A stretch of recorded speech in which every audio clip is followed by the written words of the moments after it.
দাঁড়ান দাঁড়ান দাঁড়ান ভাই দাঁড়ান। কাকু কাকু কাকু আমার এমনি দেখা যাবে তো ভাবতে পারি নাই। কাকু আপনাকে অনেক ধন্যবাদ, আপনার লেগে আমি এত সুন্দর একটা বউ পাইছি। কাকু আপনি কিন্তু আমাকে দোয়া করবেন, আমি সুখে শান্তিতে এই সংসার জীবনটাকে মতো পালন করতে পারি। তা তো পার করবেন, কিন্তু ঘটনা কি হয়েছে জানেন? আপনার কাছে বিয়ের ভিডিও আছে না, এটা তো নেট দুনিয়া অনেক ভাইরাল হয়ে গেছে গা। ভাই আয় আমরা আমরা একটা সেলফি তুলি। এই বউ তোমার দেখা যাচ্ছে একটু সুন্দর মতো তাকাও দেখি। তোমাকে লজ্জা করে না? তুমি ওদের কাছে আবার সুখের সংসারের জন্য দোয়া চাইতেছো? আমার নতুন বিয়ে হয়েছে না, দোয়া চাবো তো কি চাবো, দোয়াই তো আসল জিনিস। তুমি নিজে বিয়ে করছো না ওরা জোর করে ধরে বেঁধে আমাদের বিয়ে দিয়ে দিছে? শোনো, বিয়ের সাথে সবকিছু উপরওয়ালার কাছ থেকে ঠিকঠাক করা থাকে। একটা অসহ্য যন্ত্রণা। তোমাকে কে আসতে বলছে? এই কই যেতেছো? ভ্যান উড়ো। তোমার ভ্যানে তুমি যাও, আমি যাব না। চাচা আপনি গান গাও। বউ তুমি এই টক জাল মিষ্টি হয়েছে রে। ও ভাই ওরা তো জন্য ক্ষীর। কি রে বান্ধবী, কি খবর তোর? আমি তো ভাবলাম কালকে যা হইছে তুই আর এক মাস ঘর থেকে বের হবি না। জানি না সব হইছে। এরকম একটা গাধার মতো ছেলের সঙ্গে আমার বিয়ে হয়ে গেছে। গাধার মতো কথা না তুই বলছিস, যা হইছে খারাপ কি হইছে। তাছাড়া বাদল হয়তো ভালো ছিল, তাই না? তোর কাছে না দুনিয়ার সব ছেলেরাই ভালো লাগে বুঝছিস। নিজে একটা বিয়ে করছিস গাধাকে, আর আমার গলায় ঝুলাই দিছিস আরেক গাধাকে। এই আমার স্বামী কিনে না একটা ফালতু কথা বলবি না। কিছু তো বুঝলাম, আর বাসা সবাই কি মাইনা নিছে? শ্বশুর মাইনা নিছে, খালি শাশুড়ি আর বউটা মানা নাই, কিন্তু সমস্যা নাই, মানালুম। হ্যাঁ যেমনি পারস, শাশুড়ি আর শ্বশুরের মানে ঝগড়াটা একটা কি আমার সবকিছু শেষ করে এখন আমার ঝগড়াটা বলা হইতেছে আমাকে। তুমি তো আমি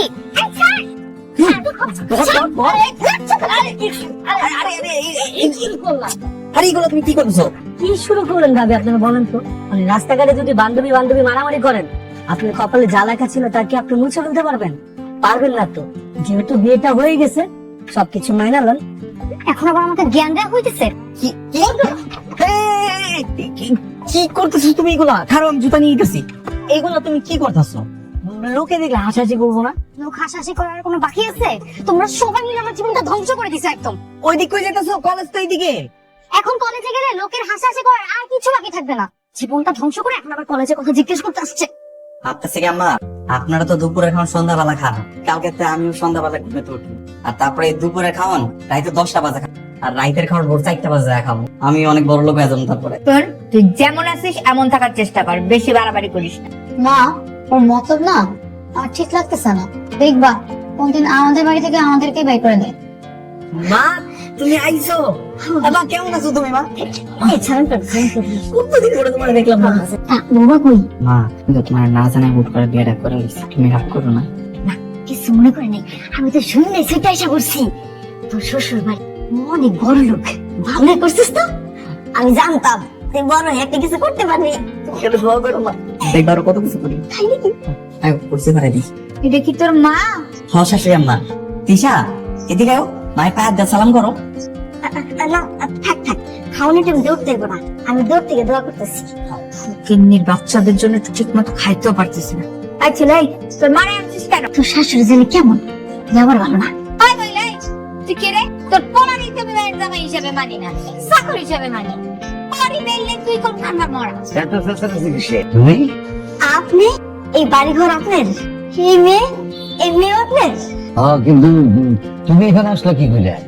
আমার মা বিয়ের সময় আসছিল না, আপনি নিয়েতে বলছিলেন না, আজকে মা আইছে।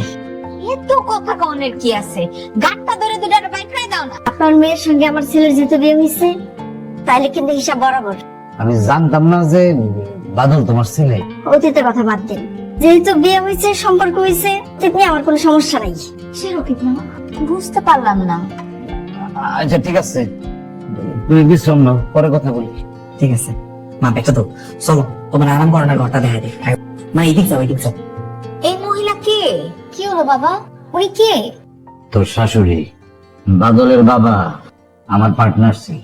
আমার এই যে ব্যবসা বাণিজ্য সবকিছুর বরাবর মানে অর্ধেক মালিক ছিল, সে পার্টনার ছিল। কিন্তু উনি তো মারা গেছেন অনেক আগে, তার মানে তার মৃত্যুর আগে তোমরা একসাথেই ছিলে? তোরা যখন খুব ছোট তখন একদিন বাদলের বাবা হঠাৎ স্ট্রোক করে মরে যায়। তাহলে বাদলের মা তোমার সাথে কিসের হিসাব নিকাশের কথা বলছিল? কিসের আবার বলবো? ভিক্ষার জন্য টাকা পয়সা চাইবো? জি না, এটাকে বললাম না যে বাদল আমার ব্যবসায়িক পার্টনার ছিল, আর সবকিছুরই তো অর্ধেক মালিক সে। কিন্তু সে মরে যাওয়ার পরে তাদের সবকিছু আমি কায়দা নিচ্ছি। তোমারই তো বসো নাই, তুমি ভুলে গেছো? এই ছেলে কি ওই লোকের ছেলে? বাদলে হইতেছে আমার সে বন্ধুর ছেলে। অনেক অন্যায় করছি আমি তাদের সাথে, যার কারণে আমার নিজের ব্যবসা একসময় লাঠে উঠছে। তার মানে আমাদের যা কিছু আছে তার সকল সম্পত্তির অর্ধেক হচ্ছে বাদলের। হ্যাঁ রে মা, এখন যা কিছু আমাদের আছে সব আমাদের, কোনো কিছু ওদের না। তাড়াতাড়ি ওদেরকে বের করার ব্যবস্থা করো। মানুষের সয় সম্পত্তি জোর করে ভোগ দখল করা যায় মমতা, কিন্তু তাতে করে মনে শান্তি পাওয়া যায় না। এত কথার তো কিছু নাই। তাদের মা ছেলেকে বাসা থেকে বের করার দ্রুত ব্যবস্থা করো, নাহলে কিন্তু আমরা মা মেয়ে বের হয়ে যাব। বাদল, নেমা তোর শাশুড়ি কি সত্যি সত্যি 2টা পরে ঘুম থেকে উঠে? হ্যাঁ কথা বাদ দাও, তা লাগছে আমরা আমার মতো রান্না বান্না শেষ করে খাওয়া লই, হেরা জন্মবো তারপর হ্যাঁ কখন হেরা খাইবো না। আরে বাবা রে বাবা, আমার বোন তো অনেক সুন্দর লাগতেছে। তোমরা কি করো? এই তো রান্না শেষ করলাম। রান্না হয়ে গেছে? হ্যাঁ প্রায় শেষ, ক্ষুধা লাগছে, খাইয়া দেয়া তারপর আমি আর মা দুজন মিলে লুডো খেলবো। তোমরা মা ছেলে মেয়ে লুডো খেলো? আমরা তো বাড়িতে মা পুতে লুডো খেলি। আমাকে নিবা? তুমি খেলবা? তাহলে চলো, দেখবো অনেক মজা হইব। এই তুই লুডোটা লয়ে আয়। ঠিক আছে, চলো চলো চলো। এই আমি মানি না, মা এটা চিটিং করছে, এটা মানি না আমি। না চিটিং করে না, দেখছি উঠছে। বাবা আমার চল দাও। মা তুমি কিন্তু দুর্নীতি করতে চলো মিলা। আমি দুর্নীতি করব কেন? কোনো দুর্নীতি হয় নাই, যা হয়েছে তাই হইতেছে। মা দেখছো দেখছো দেখছো কেমন চিটিং করতেছে, ওর উঠছে দুই দিব 6 দিতেছে। তোরা কি ঘুমাইতেও দিবি না? কি শুরু করছিস ঘরের মধ্যে? মা তুমি ওদেরকে ফকিন্নি বাচ্চা কেন বললা? ফকিন্নির বাচ্চা রে ফকিন্নির বাচ্চা বলছি, তাতে সমস্যাটা কি হয়েছে? মা বাবা কিন্তু কালকে বলেই দিছিল যে আমাদের সকল সম্পত্তির অর্ধেক মালিক ছিলেন বাদলের বাবা। মা তার মানে কি আমার আব্বার অনেক টাকা পয়সা ছিল? হ্যাঁ বাবা, তিশা সত্যি কথাই বলছে। তিশার বাবা আর তোর বাবা একসাথে মিলে ব্যবসা করতো। না, কিচ্ছু ছিল না। এখন যা কিছু আছে সব তিশার বাবার। কাগজপত্র নিয়ে পুলিশের কাছে যাইতে পারো। মা তুমি না মিথ্যা কথা বলো না, আমার জাস্ট বিরক্ত লাগে। বাদল ঘরে চল তো। তুই আর তোর বাপ অতিরিক্ত বাড়াবাড়ি করতেছিস কিন্তু, বুঝতে পারছিস? মা আমি বাদলকে জামাই হিসেবে মেনে নিচ্ছি, আর ওর মাকেও। ভালো হয় যে তুমিও মেনে নাও। ফাজিল কোথাকার। মায়ের কাছে শুনছি আমার বাবার নাকি অনেক টাকা পয়সা ছিল, কিন্তু হঠাৎ করে বাবার কি বলে একটা রোগ হইলো, তারপর সব টাকা পয়সা শেষ হয়ে গেল। বিশেষ করে আমিও না এসবের কিছুই জানতাম না। যদি আমি বাবাকে বলছি যে তোমাদের সকল সম্পত্তি যে ন্যায্য ভাগটা তুমি পাও সেটা যেন বাবা তোমাদের দিয়ে দেয়। দেখছো নিয়তের কি খেলা, আজকে এতগুলা বছর পরে তোমার পরিবার আর আমার পরিবার সামনাসামনি দাঁড়াইলো, অথচ সেটা কিনা তোমার আর আমার উচিলায়। এই দুইটা পরিবার যদি এত বছর পরে এক না হইতো, তাহলে এত শত গল্প কিছুই জানা হইতো না। আর এত তো গল্পের ভিতরে একটা গল্প রয়ে গেল। তোমার ভালোবাসার মায়ায় পড়ে গেছি আমি, যে মায়ার কাছে এইসব অর্থ সম্পত্তির কোনো দাম নাই, সবকিছু মূল্যহীন। তাই বলে তুমি তোমার সম্পত্তির ভাগ নিবা না? অবশ্যই নিবা। মা সবসময় তোমাদেরকে ছোট লোক বলে, অথচ তারাই তোমাদেরকে ছোট লোক বানায় রাখছে। যদি আমি প্রথম তাকে সায় দিয়েছিলাম, তোমার সাথে আমার যে জোর করে বিয়েটা হয়েছে না, যেন আমি কিছুতেই মন থেকে মাইনে নিতে পারতেছি না। আর তাই তুমি চাইতেছো আমার যত দেনা পাওনা আছে সব আমার বুঝে দিয়ে তারপর তুমি আমার সাইডে চলে যাইবা, আমার ডিভোর্স দিয়ে দিবা, তাই না? আমি আসলে এসব নিয়ে এখন কিছু ভাবছি না। বাবা বাদল, আমি তো তোমারই খুঁজতেছিলাম। কেন বা কিছু কইবেন? আসলে তোমার বাবার সম্পত্তি দখল করে আমি তোমার জীবনটাই একদম এলোমেলো করে দিচ্ছি। আমি জানি আমি ক্ষমার অযোগ্য অপরাধ করছি। সিসি আপনি বলে কি করতেছেন আব্বা?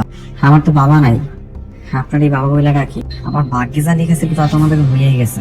আমার এইগুলো নিয়ে কোনো অভিযোগ অভিমান কিচ্ছু নাই। অভিযোগ অভিমান কিছুই না থাকো, অন্যায় তো অন্যায়, আর সেই অন্যায়টা আমি করে ফেলেছি। স্থাবর অস্থাবর যাবতীয় সকল সম্পত্তি আমি তোমাদের দুজনের নামে লিখে দিচ্ছি। বাবা হ্যাঁ রে মা, তোর আমার এত বিশ্বাস নাই, সে যে কোনো সময় ওর একটা ক্ষতি করার চেষ্টা করতে পারে। আমি তার সেই সুযোগটা দিতে চাই না। মা জানতে পারলে কি যে করবে। কিছুই করবে না।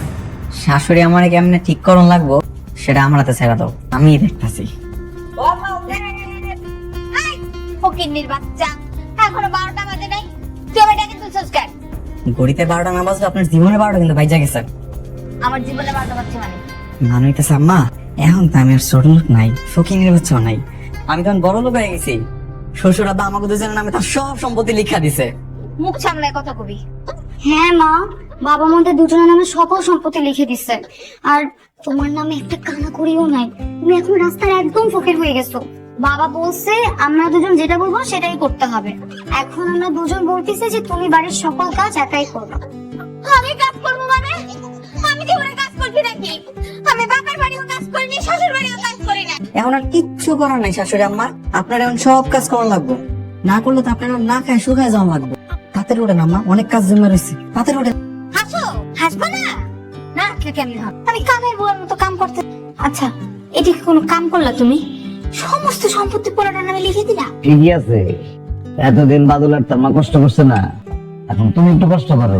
আমি পারুম না, আমি কিন্তু আমার বাপের বাড়ি যাবো গা। আরে ছেলে যেতে ছেলে যাও না, তোমার আটকে রাখছে কি? যাবো মানে? তুমি জানো না আমার বাপের বাড়ি কেউ থাকে না, ওই আমি কার কাছে যাবো? এটা যখন বুঝতে পারছো, তাহলে কথা না বাড়ায় কাজ করো, কাজ শেষ করো। আরে বিয়ান সাহেব, এগুলো কি করতেছেন? এই ঝাড়মুছার কাজ কি আপনারা বানায় নাকি?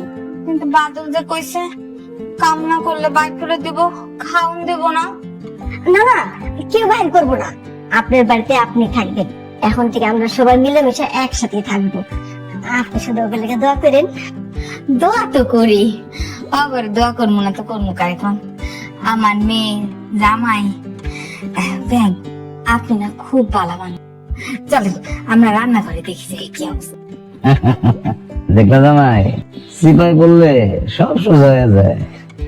ও আব্বা, বুঝছি, সন্ধ্যাবেলায় ঘুরতে নিয়ে যাও না। তোমার তো একটা কথা বলে ভুলেই গেছি। কি? আজকে সকালে তো একটা পোলা আমাকে প্রেমের চিঠি লিখছে। তোমার একটা পোলা প্রেমে চিঠি লেবো কেন? ওই পোলা কি জানে না যে তুমি বিবাহিত, তোমার স্বামী আছে? কও না। না বলি নাই, ভাবলাম দেখি জোর করে আবার একটা বিয়ে শাদী হয়ে যায় কিনা। কি ব্যাপার, ঝামেলা কেন? চলো। তোমার কি আরো বিয়ে করানোর শব্দ আছে? আরে আমি তো মজা করছি। সত্যি? হ্যাঁ বাবা, সত্যি সত্যি সত্যি 300। এরকম মজার কোনোদিন করবা না, বুঝছো? তোমার জীবনে খালি একমাত্র আমি স্বামী থাকবো। 100 বার তোমার না বলছি যে আমার কাছে টাকা পয়সা নেই, শাড়ি কিনতে হবে না। না, তোমার তো শাড়ি লাগবে, শাড়ি লাগবে, শাড়ি দিয়ে তোমার কবর দিব। হ্যাঁ, আমি কিছু চাইলেই তোমার কাছে টাকা থাকে না, আর বাকি সবাই ছিল তখন তোমার ঠিক আছে। বাকি তোর এমন রাস্তার মধ্যে খাড়া খাড়া চিল্লাচিল্লি করতেছিস কেন? মানে দিনের মধ্যে 100 বার ওর সাথে শুধু ঝগড়াই লাগে। মানে এটা আমার কপালেই ছিল, বুঝছস? কি না কইছিলে প্রভু, সুখের সংসার চলতেছে। আরে বাড়া, প্রথম তো ওরে আমার মধুর মতন লাগছে, আর এখন তো ওরে আমার বিষের মতন লাগে। কি? আবার কি কি কি আর করবেন ভাইয়া, কপালে লিখুন তো আর মুছতে পারবেন না। এই যে আমাদেরটাই দেখেন না, প্রথম 365 দিনের মধ্যে 366 দিনই আমাদের মধ্যে ঝগড়া লাগতো, আর এখন তো আমাদের সুখের সংসার। আর বান্ধবী, তোর অনেক ধন্যবাদ রে, তুই যদি ওই দিন আমার না নিয়ে আসতে ওদের সাথে দেখা করানোর জন্য, তাহলে তো সুইট একটা জামাই আমি পাইতামই না। দেখো মানুষে জামাই কত ভালো। মানুষের বউ ভালো, তোমার মতন দরজাল না। হইছে এমন রাস্তায় খাড়া ঝগড়া করিস না, সময় করে একদিন বাড়িতে আইস। আমলে